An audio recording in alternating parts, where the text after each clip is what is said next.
Hi everyone, my name is Amy. Welcome back to my YouTube channel. This video is going to be questions and statements and concepts that will help you to cope, manage, and become more stress resilient. So for background, I am very much interested in psychology. I have a Bachelor of Psychological Science, and I have always been interested in the mind, how people think, that governs their behavior, and all things psychology related. So I've thought of some questions and things that I think will help if you're going through a stressful situation or you just want to become a bit more resilient to stress. So the first concept I have is a be careful concept. And the concept essentially revolves around how to be more effective in our response to stress. So there are 3 pillars that I believe help us to have a more effective response to stress. And the first pillar is calming. The second pillar is attitude. And the third pillar is rational. So I believe that calming, attitude, and rational goes into having an effective response to stress. I hope that makes sense. And I think that taking a breather and asking yourself these questions, statements to yourself will really help. The first statement is as follows. That's not true because I can cope with this if I... A better way to look at this is... Furthermore, some stress-resilient questions that I have thought of, I hope that they help you. I believe that these kind of put things into more perspective for people that are dealing with stress and want to become more resilient to it. The first question is, does it really matter? What is the worst that can happen, and what is the likelihood of this happening?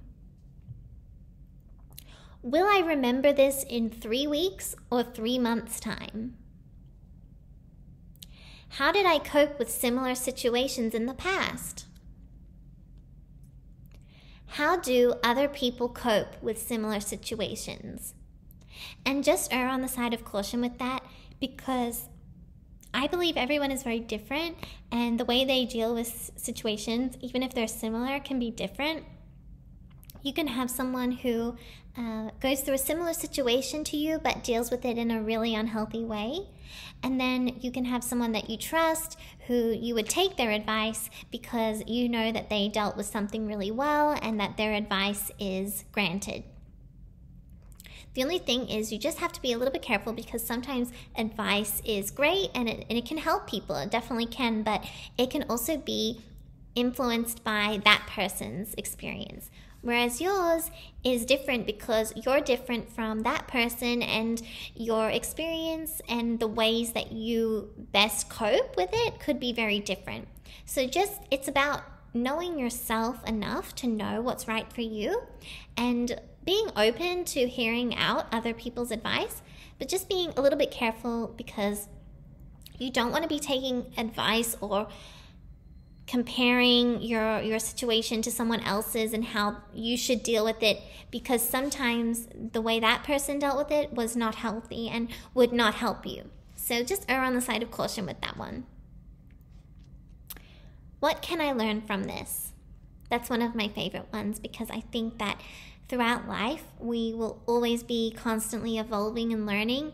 And if we can take a lesson out of everything in life and improve ourselves, and if that means, being better, making better decisions and choices, then that will only help us in reaping the rewards from doing the work, learning the lessons that need to be learned, and improving. What's the funny side of this? So in certain situations, I can see how there may not be any funny side, But if you can find the bright side or silver lining to whatever it is that you're going through in life, no matter how difficult that might be, I think it is better than staying in a negative mindset and not seeing any silver lining or any bright side to something. It's always good to be grateful for the bright side, and this will also help you kind of put things into perspective and move forward with this new teaching or learning that you have. The funny side could be, if something happens that's stressful and it wasn't that serious, I guess you could find a funny side to it, and maybe humor helps you to get through tough situations or stressful situations. And if that's the case, maybe finding something funny will help you. Am I shoulding on myself? So you want to avoid constantly thinking to yourself, I should have done this better. I should have said that. I should have done that. You could go all day in your mind thinking, I should have done this, I should have done that, but will it really help you? I don't think so. I think the best thing to do is to accept some things about yourself, work to improve those, and not stay too long on the I should have done this, I should have done that. Because what actions can you put into action that will be actionable and that can actually help you in the end? Am I being realistic in my expectations? I think it's really important that for me, I have high expectations of myself, and sometimes I place high expectations on others who can never live up to that. So I think it's important so that you, and what I found, to avoid feeling let down or upset or disappointed, I try to adjust my expectations based on feedback, based on history on certain people, to know that, is my expectation realistic for them? There are expectations that are completely understandable and realistic, and I think that it goes back to when you're a child, you expect that your parents will look after you because you're very dependent on them, and as we grow up, we still have expectations, but it's about realizing what is realistic and what is not, and it's important to have expectations. I would always say to have expectations, but I think to avoid feeling those feelings of disappointment and feeling let down, I would definitely try to adjust expectations as you go, and always rely on yourself. That's probably first and foremost. How much is good enough? So some days, good enough might be putting a load of clothes washing to be cleaned. And sometimes if you're feeling down and depressed, that is the best that you can do. So quantifying how much will be good enough for now, given the circumstances that you're going through, the situation, it's really important, because I think we put pressure on ourselves to get all of these things done, and then we haven't factored in, what is realistic, how much is actually going to be good enough for our situation, and then we find ourselves maybe not getting anything done that we needed to. So I think it's important to make realistic goals, things that you know that you can achieve, and then from there you build upon that, and you'll find yourself maybe getting a bit more done each time. And this is a better and more effective way than giving yourself this laundry list of things to do, but you're overestimating how much you can actually do, especially if you're going through depression or anxiety. It's very difficult to sometimes get out of bed in the morning and go to work because you're feeling down. And so understanding what your good enough is at this moment is just that. It's good enough for the moment. The last question is, am I othering? So this essentially means, are you comparing yourself to others? Are you comparing your timing for something against someone else who seems to have it all? And I think with social media, particularly Instagram and TikTok, I think that it's very easy for us to see into other people's lives, and everyone is putting their best life forward on Instagram, and you don't see the ups and downs or the roller coaster to someone's life. You don't see anything but what the best things that they want to show you. And so I think instead of comparing yourself, having some more compassion that your timing is different from theirs. So maybe you want to get married and start a family, and your friend is having children, she's getting married, or in any order, has something that you really want. It's important to realize that everyone's timing is different and their journey is different, and it's not that you won't have that or anything like that. It's just that her timing was different from yours, and understanding that you don't necessarily see that person's whole life. You're not with them every moment, and you don't know what they're going through, and you don't really know what's going through their mind. They could be comparing themselves to you, and that would be, surprising, but that could be happening.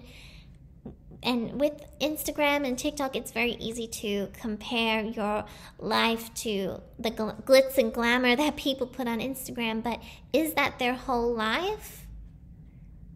Is that how every moment looks? I don't know. I would say that 9 times out of 10 people put their best foot forward on Instagram, and the stuff that doesn't, the tough things, they don't show. So instead of saying, this other person has this other person has that, I think it's important to acknowledge that timing, it does play a part, and to not give up on yourself. There's always, if you're being a good person and you are working towards a goal or two there to improve your life, you are halfway there. There's a quote that I really like. It's, believe you can and you're halfway there. And I do believe if you're working smart, you are trying your best, you're being a good person, good things will come to you. And even if you're in a situation where it's really hard to see the light or see something positive, I think it's important just to try and see something that's positive, even if that's, taking your mind off of comparing yourself to others and going for a walk, or being out in nature, or going on a hike, spending time with a pet. Those things can reduce a lot of stress, take your mind off of the comparing to others, and really put things into perspective and give you a clearer mindset. Meditation will also help with that as well, so I recommend that. But those are all the questions that I have for an effective response to stress, but also to become more stress resilient. And if you liked this video, please like and subscribe. I will have the questions and statements and the information in the description below that we spoke about here. Thank you so much for watching my video, and until the next one, I hope you have a great night, morning, whatever time it is in the world for you. Thank you so much. Bye.